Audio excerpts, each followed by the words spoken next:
This is a specification for one of nature's machines.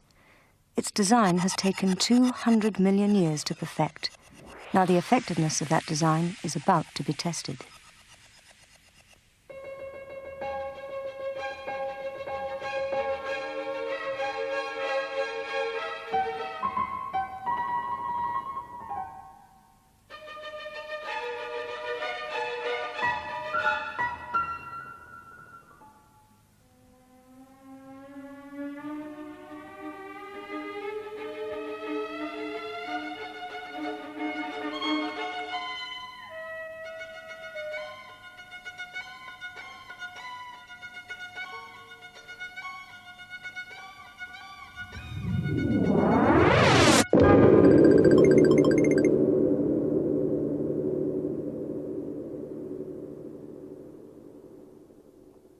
Living creatures evolved in a world which is full of variety, extremes of temperature and terrain, land and water, marshes and deserts. To survive in this changing world, life has had to be inventive. To move around from place to place, animals have devised natural engineering solutions to their problems.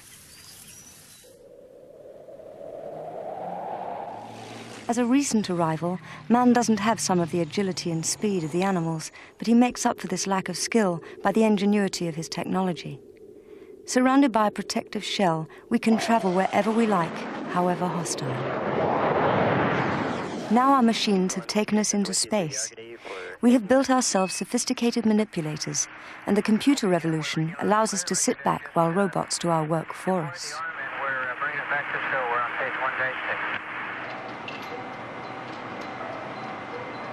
We use our robot devices to protect ourselves from hazards such as radiation, or to carry out the more boring and repetitive tasks in industry. But not all engineers are preoccupied with such mechanical tasks. There's a new breed of designers who see that biology has solved some of the problems we haven't. Most people have in their understanding, I guess, the idea that machines can someday produce devices, carry people around, go into dangerous environments, do a number of things of value. In the shorter term, the reason we build these devices is to understand more about them. For example, how can you make a machine manipulate an object or assemble a pump? How can you make legs carry a vehicle around? There are a number of basic questions there which are of interest and which are studied either by building machines and observing their behavior, or taking biological machines apart and try to understand what principles underlie their operation and how they in fact do so well.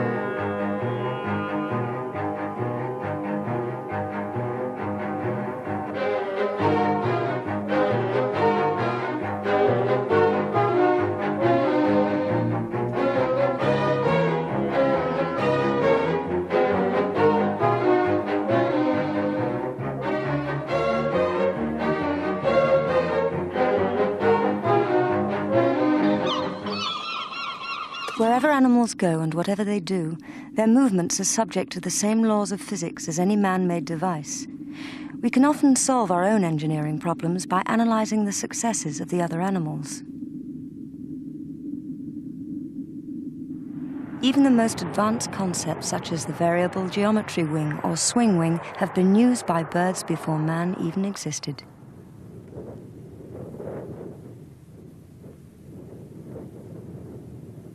Certainly, it's in the air rather than on land that man competes best with nature's technology. Try designing a plane with legs, and you'll see why our flying machines have to have wheels and a smooth runway.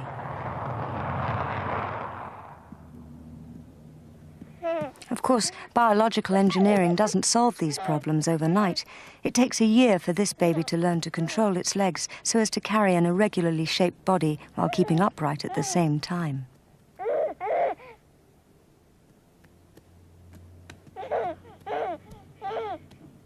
everyday actions are far more complex than they seem. The two main skills of moving and manipulating require the collaboration of muscles and bones and, above all, a complex nervous system capable of learning from its mistakes. Like the hesitant stumbles of an infant, machines are just beginning to stand up on their own. But it will be several years before they develop the skills to cope with rough country like a man at the peak of his performance.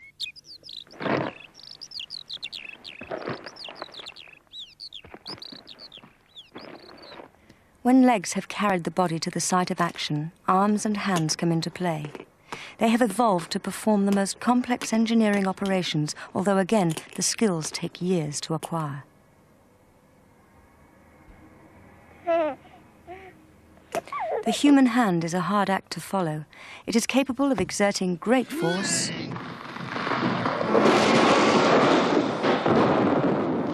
or delicately examining objects for their shape and texture.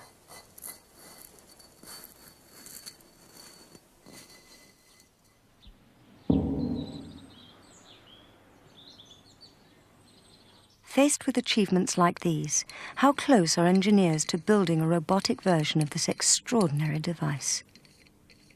Well, I don't think we can build a human hand for a long time to come. Even if you try to build a hand as simple as this or as complicated as this, whichever way you'd like to look at it, you find that it's a formidable undertaking. What we're really interested in copying are principles, not specific devices. We don't make things like biology makes things. We make things another way. What we elected to do was build a hand that had not as many fingers as a natural hand and not as many sensors as a natural hand, but something with enough complexity to provoke the working of people in the area of understanding grasp.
The Utah hand can be forceful or gentle. It can act slowly or very, very fast. The hand would be uncomfortably large if it had to contain all the muscular power it needed within itself. Like the human hand, tendons are necessary because the power source is some distance away. In this case, the job of the muscles is done by pistons powered by compressed air.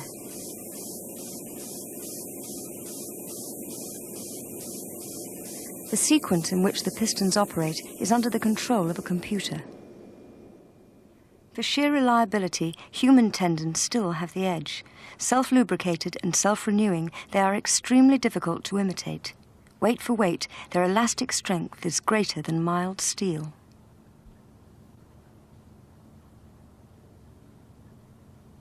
Tendon technology is the key to the design of lightweight manipulators. Human tendons never wear out under normal use, but the synthetic tendons can stretch or break and have to be replaced from time to time.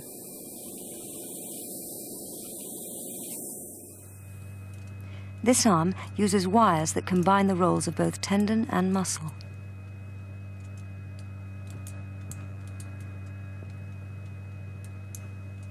The wires that run along the arm to the hand are made of a nickel and titanium alloy that contracts when it's heated.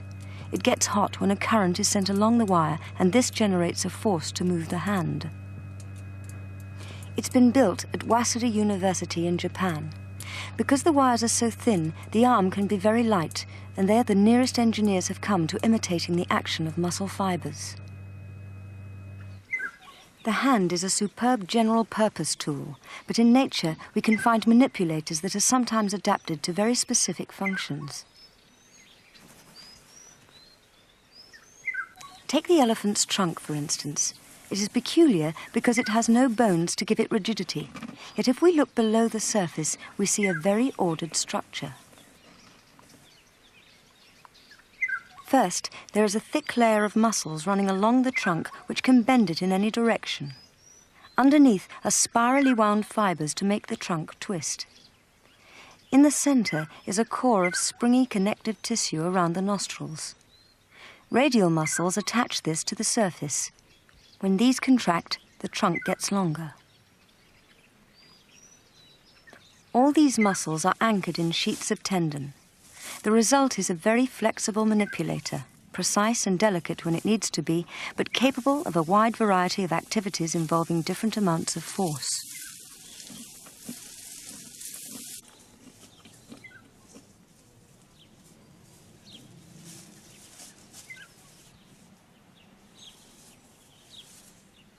The elephant's trunk is called into service for eating and drinking, grooming and mating, and it has a very sophisticated control system, which means it can be accurate even when moving heavy loads.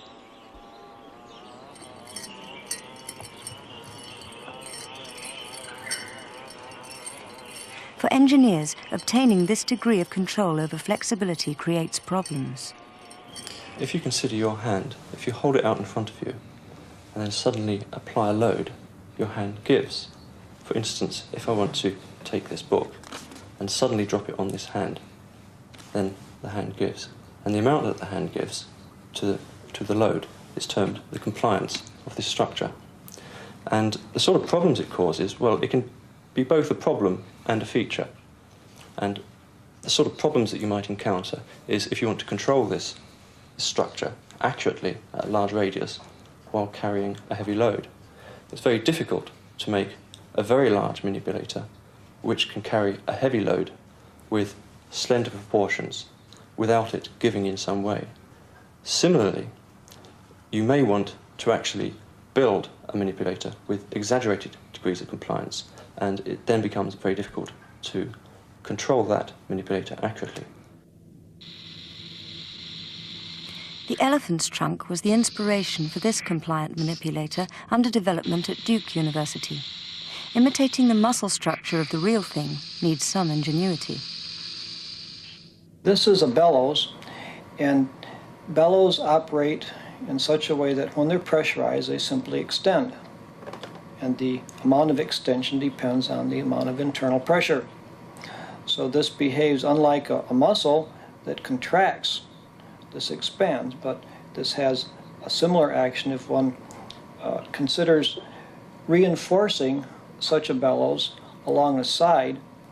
If you reinforce it along the side, you can get bending out of this by when it's pressurized, the element goes around in this fashion,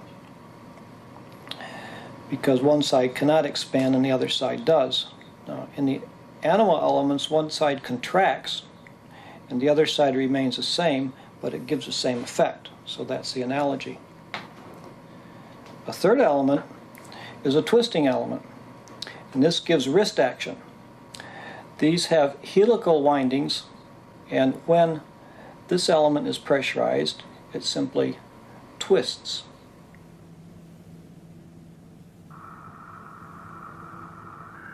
Air pressure in the segments is coordinated by computer to produce the movement. The compliance, or flexibility, means that an operator is still needed to give the robot information about size, shape, weight, and where to find the object. If it is put in the wrong place, the machine will miss. Nevertheless, there are real advantages to this inelegant-looking device.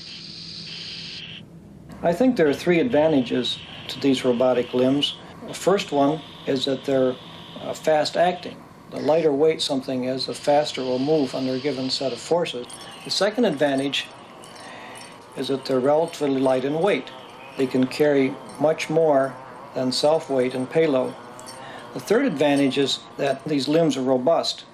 They're similar to, when properly reinforced, automobile tires, which can withstand impact loads in the field. Present industrial robots achieve precision by being very rigid, but this also means being very heavy. With a robot arm weighing 200 kilos, a load of only a few kilos can bend the arm too far. Compliant arms, like our own, can move accurately many times their own weight. This is just one reason for developing compliant arms for industry. If you want to assemble something, then you have the problem of impacts with your environment. And when you have this sort of problem, when you want to impact one object on another object, for instance, if you are assembling, say, a watch, then you have to be able to control the sort of forces exerted, and the best way of controlling the forces exerted is to incorporate compliance. This gripping device has got wire tendons running along inside the links of a flexible metal chain. The tendons pull the chain to conform with any shape.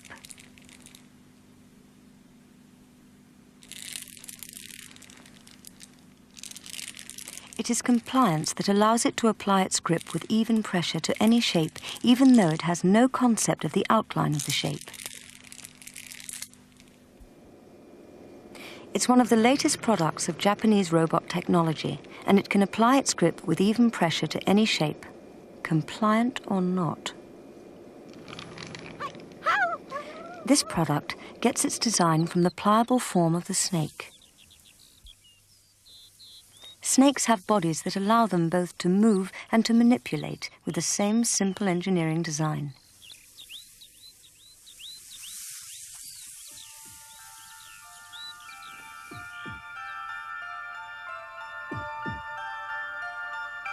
An intricate and flexible skeleton is moved by hundreds of muscles to make a tube that can be rigid in some sections and bendy in others.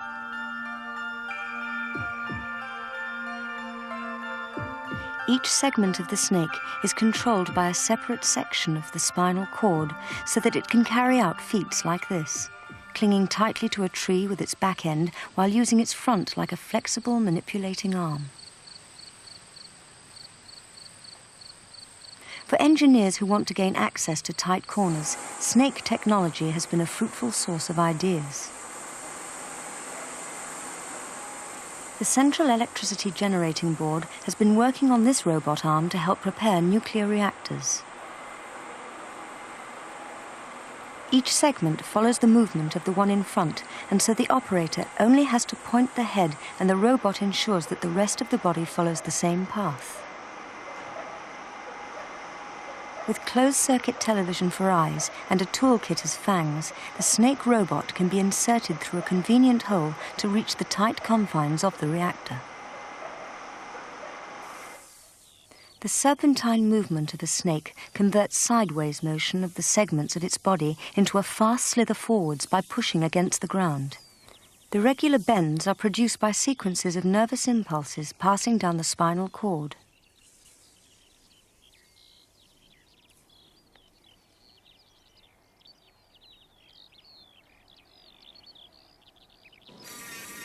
The principle is easier to see in this Japanese machine.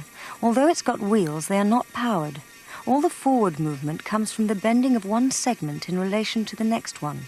Small electric motors are controlled to move slightly out of synchronization with each other. This generates a series of bends that travel backwards along the snake's body. As the bends move backwards, the snake moves forwards.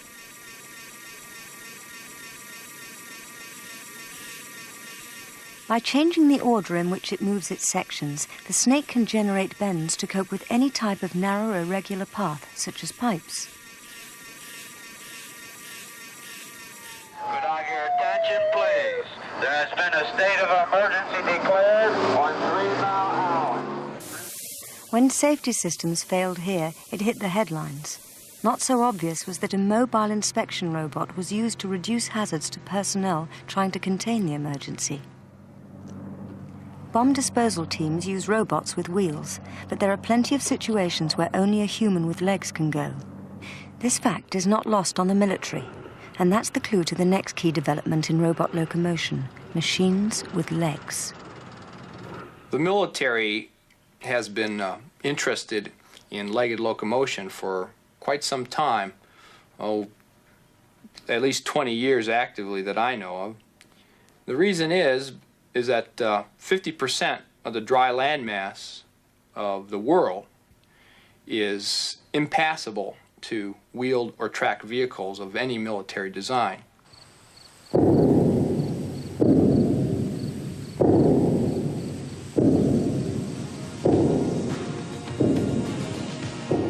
Enter the Adaptive Suspension Vehicle, a six-legged juggernaut developed at Ohio State University for the United States Department of Defense. Ultimately, production versions of this prototype will carry men and equipment through dense forest, marshes, and boulder-strewn hillsides where even tanks cannot go.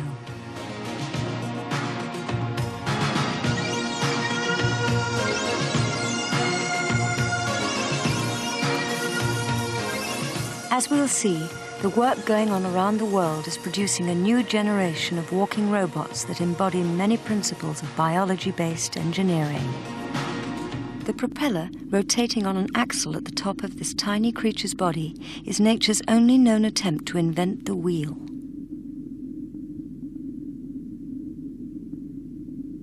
And yet, our man-made world is full of wheels.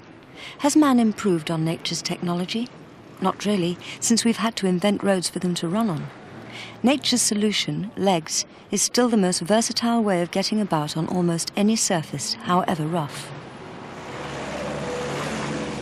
One problem with wheels is that they have to be large enough to straddle the dips and holes in any rough surface. Another is that they are not much use for the soft surfaces that cover much of the world. In soft soils, legs are much more efficient than wheels. They can transfer more power into the soil per onboard horsepower than a wheeled vehicle can.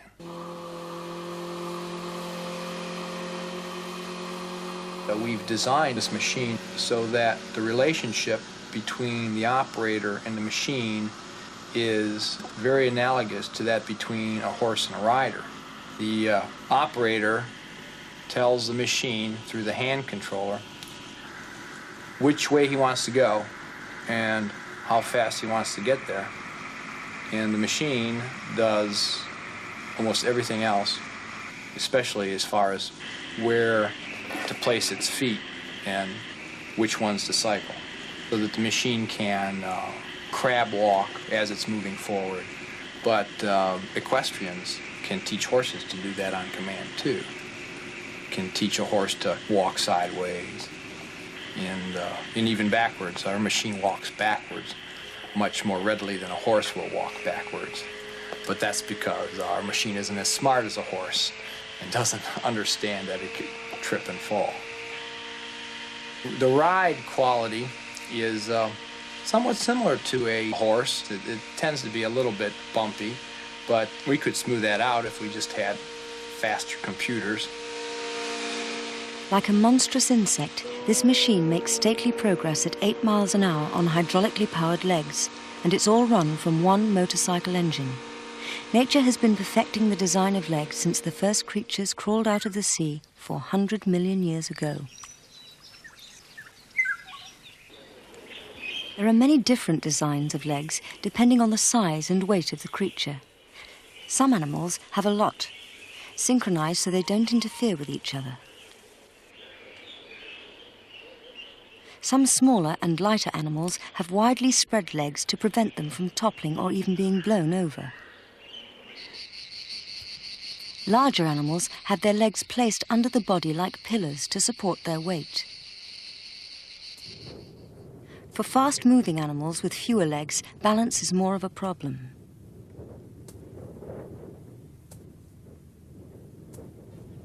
Having lots of legs gives you greater stability and more traction. Choosing the most appropriate number of legs and the best way to balance on them is the first problem facing designers of walking machines. There are two kinds of balance, active balance and static balance. In static balance, also called passive balance, all that matters is the positions of the legs and the feet with respect to the body. If you took a walking machine that was walking with passive balance and froze all the joints, the machine would just stay in the position you left it, and it would be passively stabilized. It would balance itself pretty much the way a chair or a table balances. In active balance, this is not the case. And an actively balanced system would tip over if you just maintain the configuration. For instance, I'm going to balance this ruler on my finger, and if I were just not to move my finger, it would tip. And in order to balance it actively or dynamically, I have to move the point of support back and forth in response to the tipping motions and the travel of the body. So in a dynamically stabilized system, there is sensing of the motion of the body. That's the key thing, the motion. And in a passive system, the motion of the body is so slow typically that it's not important. Take the humble tortoise. It tries to maintain a static balance. If it becomes unstable while it's walking, it will scrape the ground before it can correct itself. Because it's moving so slowly, this will bring it to a grinding halt. So what it does is to move only one leg at a time, leaving itself reasonably stably balanced on the remaining 3.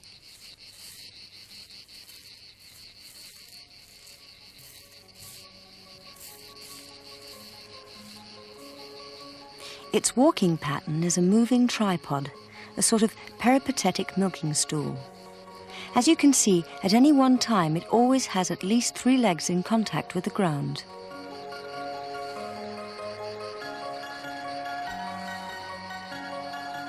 Three legs is the minimum number that you must keep on the ground to maintain static stability.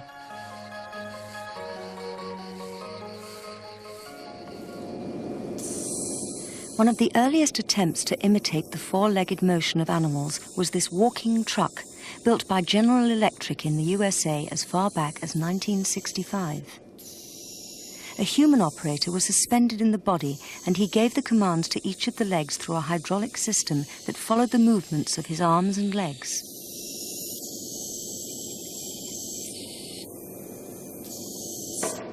This machine was capable of quite impressive feats in the laboratory, tossing a jeep out of the way, for example.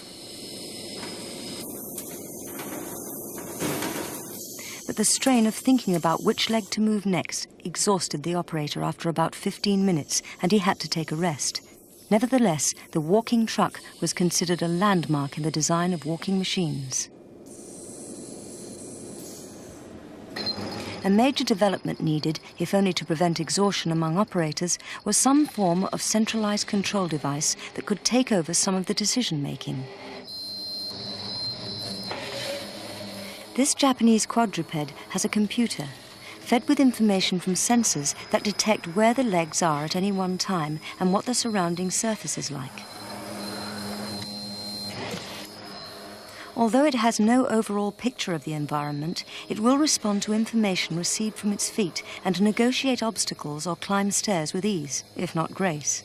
As soon as one of the little wires makes contact with something, it triggers a sort of reflex action to halt or withdraw the leg.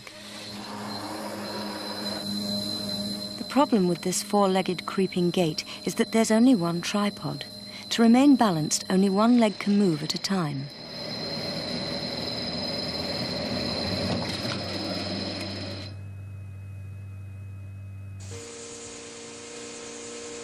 A machine with 6 legs, like the adaptive suspension vehicle, can move faster. It has 2 tripods, and this means half the legs can move forward with each stride.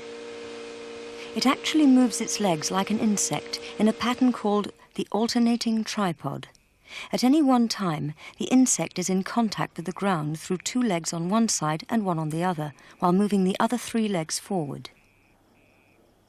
Each pair of legs is controlled by its own nerve center, which link up to control the overall walking pattern.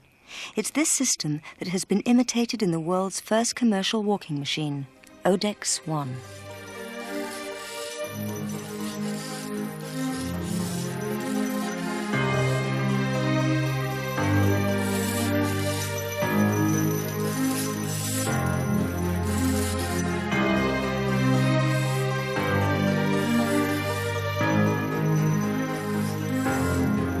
Odetics is interested in developing walking machine technology because there are a number of applications where a machine that provides its own locomotion by walking on legs is a very definite advantage where other concepts fail. An example of this is inside man-made facilities, such as nuclear facilities, where the facilities were originally designed for access by human beings on foot, which means stairs and ladders.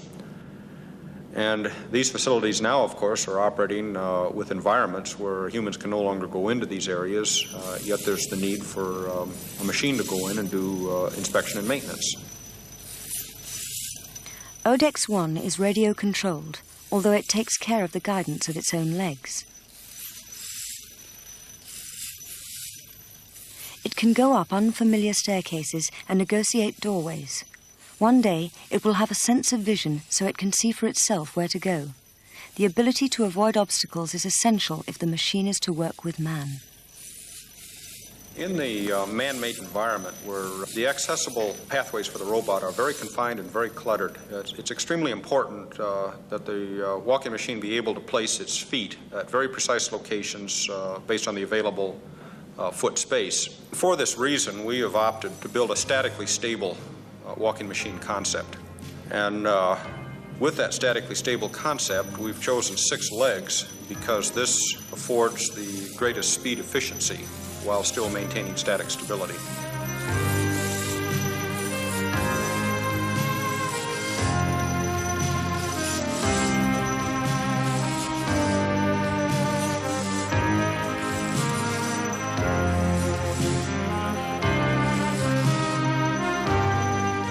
But there's a limit to the speed you can reach when you're balancing on a tripod. On a good day, the tortoise can get up to 0.5 kilometre an hour, and in fact it achieves this by having 2 legs in the air for very short periods.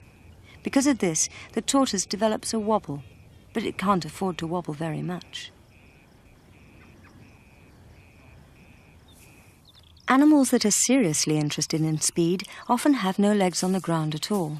They balance actively, continually adjusting their balance whenever any one of their legs does touch the ground. In our lab, we've been concentrating on active balance. And to do that, initially, we built machines that only had 1 leg. A one-legged machine has to balance because it doesn't have any opportunity for static support. That is, you can't spread out the feet in order to keep it balanced passively. So we built one-legged machines. They actually hop instead of walk. And we found that the control of these machines wasn't really too difficult. The control system was decomposed into 3 parts. There was one part that maintained the up and down bouncing motion to produce hopping. There was one part that controlled the tipping and forward translation of the machine, and that was done by choosing where to position the foot with respect to the body during each flight phase, every time the machine flew through the air. And then there was a third part of the machine that kept the body level, and it did that by exerting a torque between the leg and the body whenever the foot was in contact with the ground. One-legged travel really is a kind of controlled falling, with a computer continually positioning the leg underneath the robot's center of gravity. This is actually easier than walking with 2 legs. This computer figure, modeled on the human walking pattern, shows how the pelvis has to shift from side to side to keep the center of gravity adjusted over the foot that is on the ground. The spot in the center of the figure's chest is a constant distance above the walkway. It shows another characteristic of biped walking, how the center of gravity moves up and down during the stride.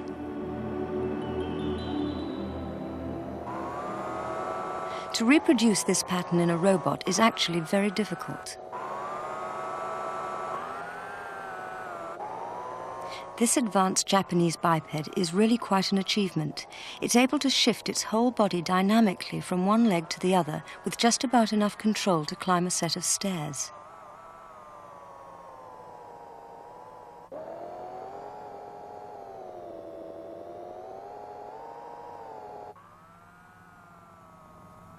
This robot has a cousin who is slightly better at compensating for imminent collapse by swinging the top half of its body like a pendulum.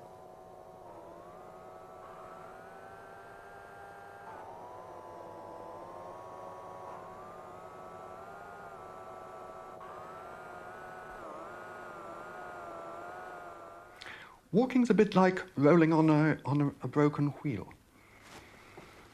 Think of the legs as spokes. Think of the feet as bits of the rim of a broken wheel.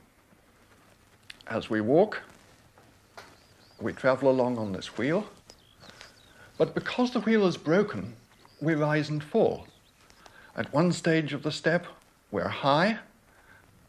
At another stage, we're low. that means we're gaining and losing energy of height.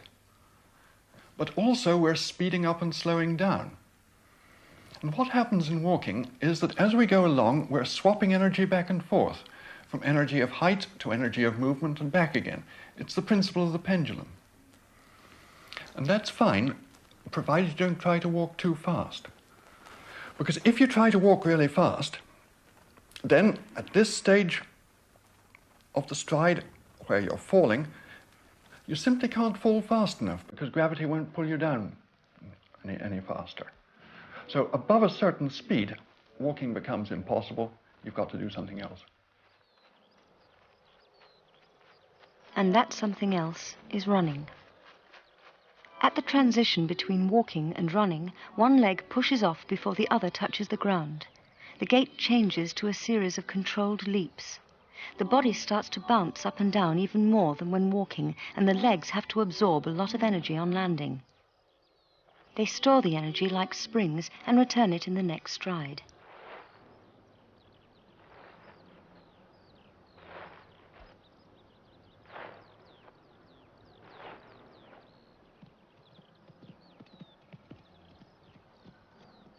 The gait can change quite suddenly in animals as their speed increases. Some, like horses, show several changes.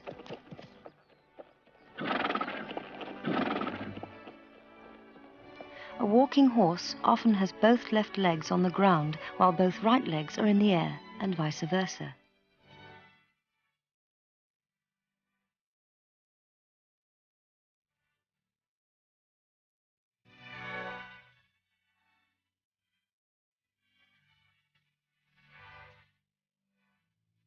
As it increases speed to a trot, it changes the phasing of its legs. Now it moves diagonal pairs together, jumping from one to the other.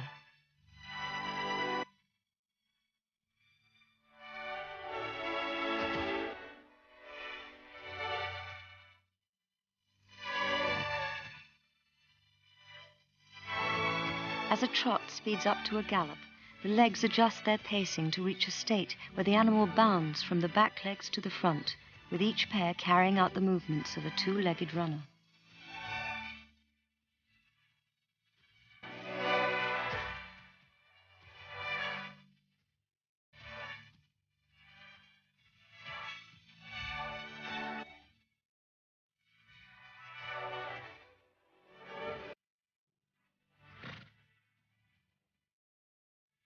The horse changes gait for good mechanical reasons. It is actually using the compliance in its legs to absorb the energy released when its hooves hit the ground. If you consider the problem of actually walking or running, then you have the problem of having a limb which is contacting with the environment. That is, as you take each step or as you're running, then each leg in turn impacts with the ground. And at each impact, you really want to be able to absorb the energy of impact and to use it in your next stride. And some engineers, for instance Raybert in the United States, is looking at the problem of how do you control a machine in which you actually take that impact energy and restore it back into the running gait of the machine when running. In hopping machines, we use compliance in two ways. One is the feet are soft, so that when the foot hits the ground, there isn't a large shock. Then there's another spring in the leg, which is used to give the bouncing motion efficiency, because the energy that's available in one hop is stored in the leg and then returned to the bounce that occurs on the next step. The springs in the monopod are analogous to the tendons in our own legs, ankles, and feet. Similar material in the locust jumping leg stores up energy needed for its prodigious leaps. In the kangaroo, the massive tendons in its leg make hopping very energy efficient.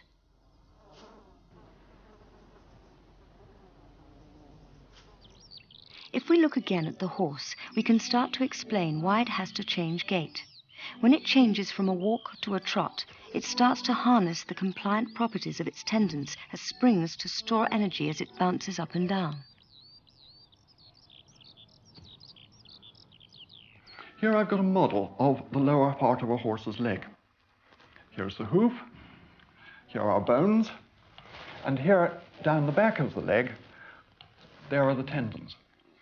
Now, when the horse puts its foot down on the ground, puts its weight on its foot, the joints bend, the tendons are stretched, and then as the step continues, we get an elastic recoil, and the tendons throw the horse back up into the air.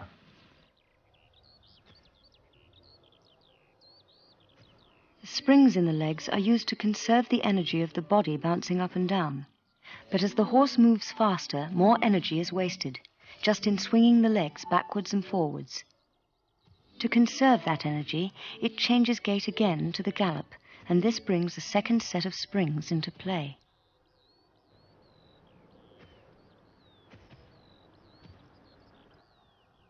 Now, the second lot of springs are represented in this model by this piece of rubber here. In the real animal, it's a sheet of tendon running along the back. When the back bends, this tendon is stretched, and then the tendon recoils and makes the back spring back again. So that when the animal gallops, it's bending and extending its back, stretching the tendon and allowing it to recoil. The spring action of the tendon is helping to keep the legs swinging backwards and forwards. The legs themselves have an energy-saving design. The horse has most of its leg muscles in its rump. This is some way away from the lightweight hoofs, which the muscles cause to accelerate and decelerate.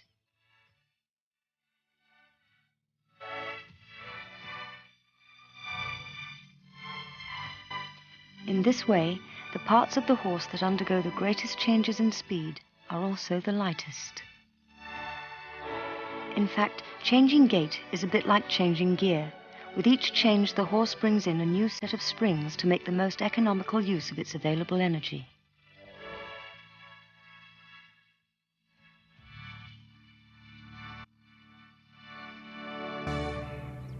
Galloping like a horse is one way a robot could achieve greater speed.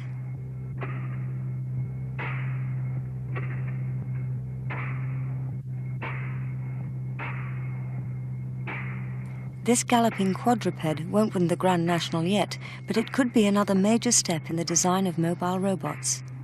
Its increased speed is helped by the latest in computerized balance systems, relying on sensory information from its limbs and body.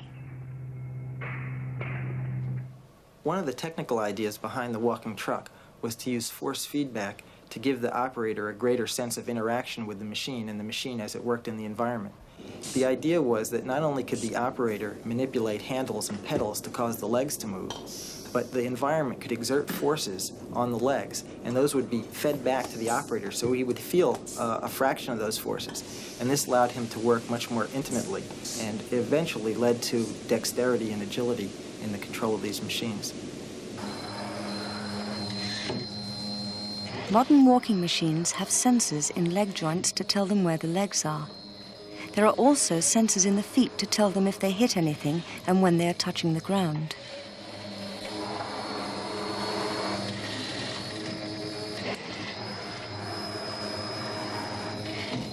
Manipulators like the Utah hand also use sensors in the joints to keep track of where the fingers are.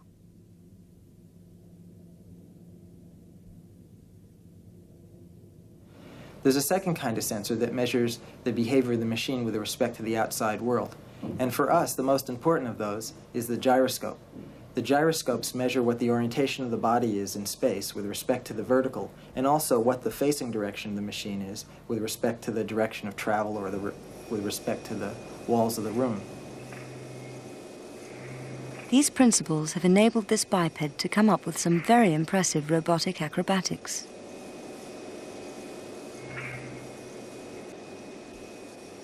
It's really more self-reliant than it looks. The connecting pole is just to steady it when it's still. With a gyroscope to keep it balanced, the monopod is more than a match for the provocations of its inventor.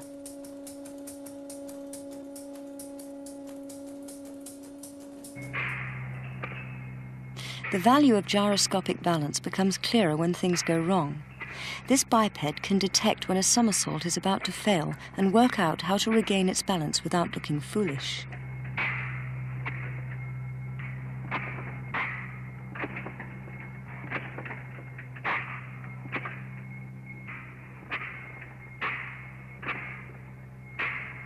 This ability to maintain balance is one that many different animals have brought to a fine art, and they often use the principle of the gyroscope. Birds can hover very precisely because they have a sense of absolute position in space and can correct for any change. Flies, like this daddy longlegs, achieve the same precision with the aid of knobbly projections behind the wings. In fact, when the fly escaped with his life at the beginning of this program, it assessed the situation and reacted in about